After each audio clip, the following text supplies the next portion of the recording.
If the Nigeria Labour Congress likes, let them go on strike for 10 years, for 1,000 days. This Tinubu administration, they won't give in to this new minimum wage that the NLC is requesting. Initially, the Tinubu administration suggested 48,000, now they have gone on to 54,000 naira minimum wage. But the NLC is still insisting on 615,000 naira per month minimum wage. The continued insistence of the NLC on this 615,000 and this threat of strike, what purpose will it serve? And we need to look at this as Nigerians, because right now the NLC, to me, appears to be on a path of no result. A path that would only end up in more punishment for the Nigerian worker. And not forgetting the Nigerians that don't have work to do. What should the NLC do? What position should they take? I, as a worker, will be happy if the minimum wage can be 615,000 naira per month. So definitely workers will like the position of NLC. But to what end? How feasible and achievable is it? The caliber of politicians that we have in the executives, in the judiciary, and in the legislature, are they capable of heeding the call of the NLC? Your answer is as good as mine. This group of people will simply not listen. So what should the NLC do?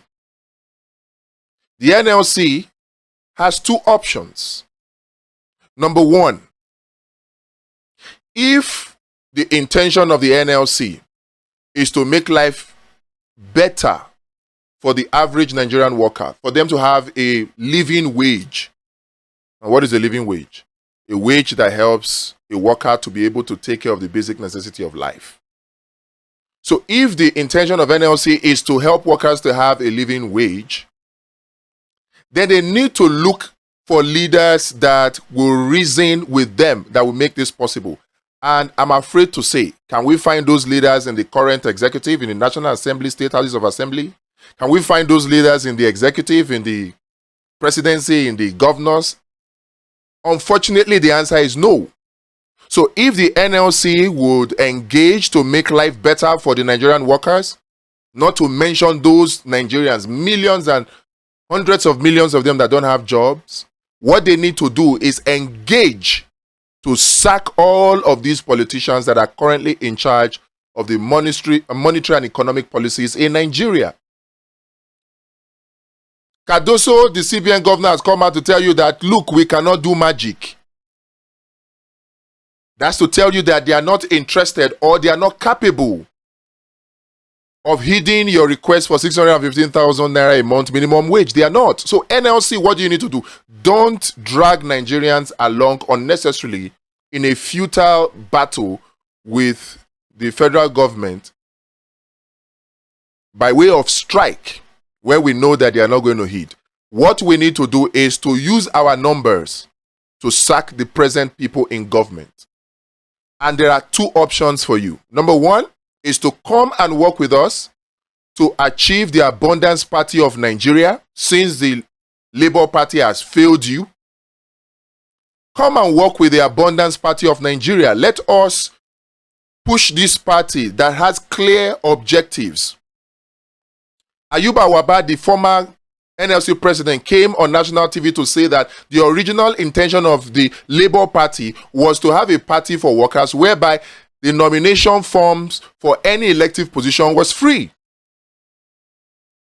But that is not what we have under Aburi right now. And considering the back and forth that the NLC has had with the Labour Party, it is time for the NLC to look for an alternative party in the Abundance Party of Nigeria, a party where nomination forms for elective position will be free, a party where the condition to participate or run for elective position on this platform of this party is at least you must be a member for at least 12 months, 1 year. The conditions that primaries in these political parties will be direct primary. That is what the NLC need to do, so that the NLC can work with the Abundance Party of Nigeria to open up the political space, so that credible candidates with experience, these workers that have worked in government for 35 years and have not been privileged or opportuned to dip their hand into the treasury, to loot public resources for themselves, these workers that have experience, that have integrity, so that they can be thrown up for elective positions.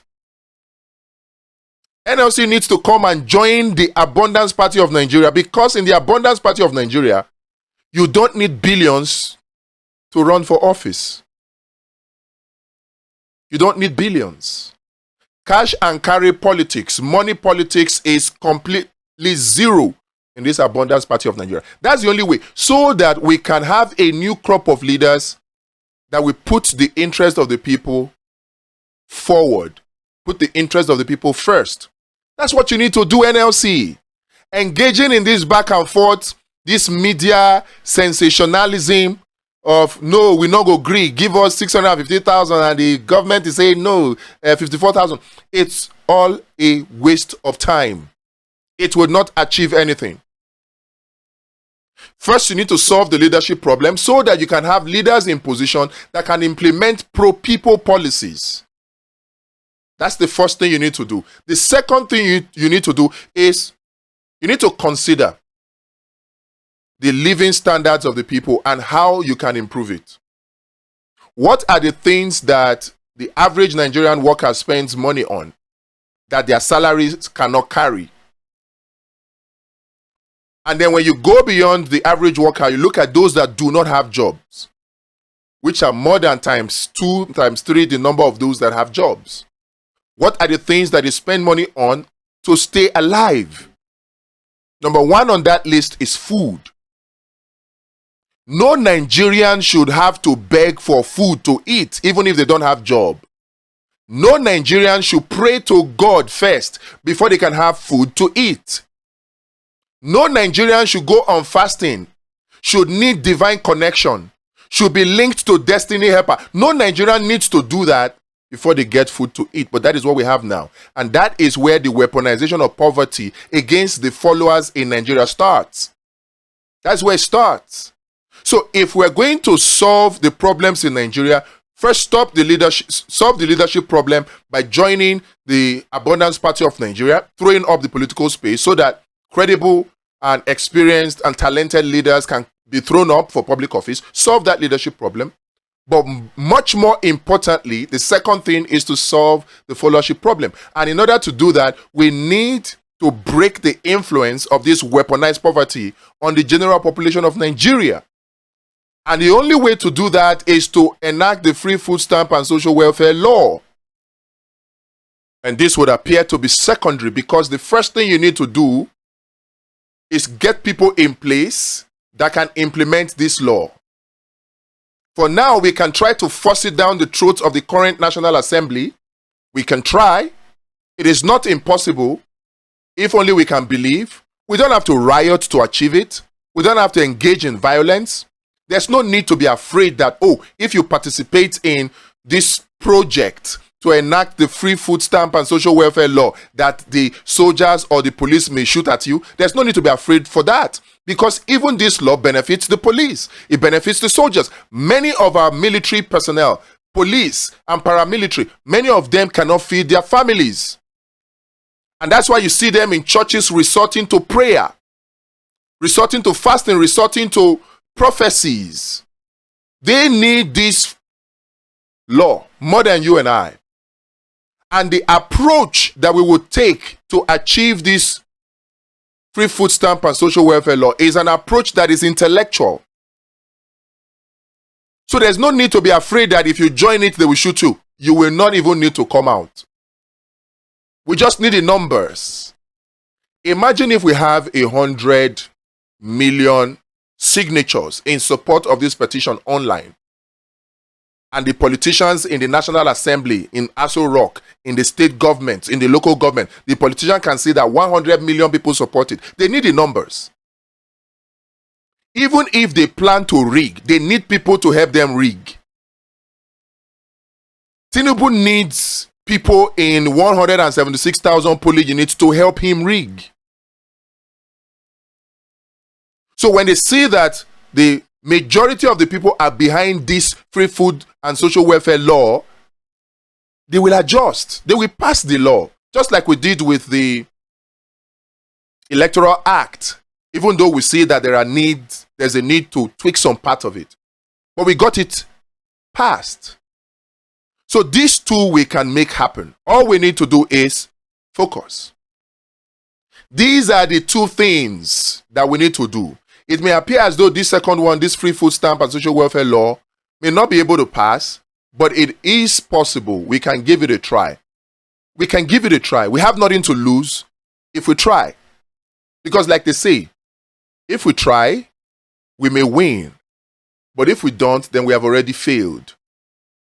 This propaganda of, oh, the system cannot be changed, that is being peddled, is designed to discourage you and I from even trying. Nothing is impossible to them that believe. Nothing. So, if we have those that believe, and they are in the numbers, hundreds of millions, and these people come together, even God was afraid of the unity of the people in Genesis chapter 6.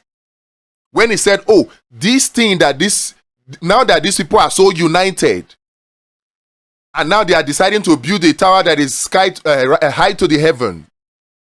Now whatever they imagine to do, they will always be able to do. Even God saw it and was, no, this is dangerous. And he decided to divide them. That's what politicians are doing to us. By driving these narratives that, oh, the system is already rigged, it cannot be changed. So what are we supposed to do? We're just supposed to throw our hands in the air and give up? That's what they want us to believe, but I tell you, that's not what we need to do. We need to believe. We can push this free food and social welfare law and push it through the National Assembly and get it passed.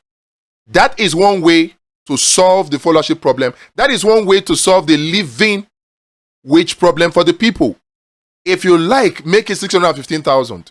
How many civil servants do we have across the 3 tiers of government in Nigeria? Are they up to 10 million? Let's even assume that the 615,000 minimum wage is passed.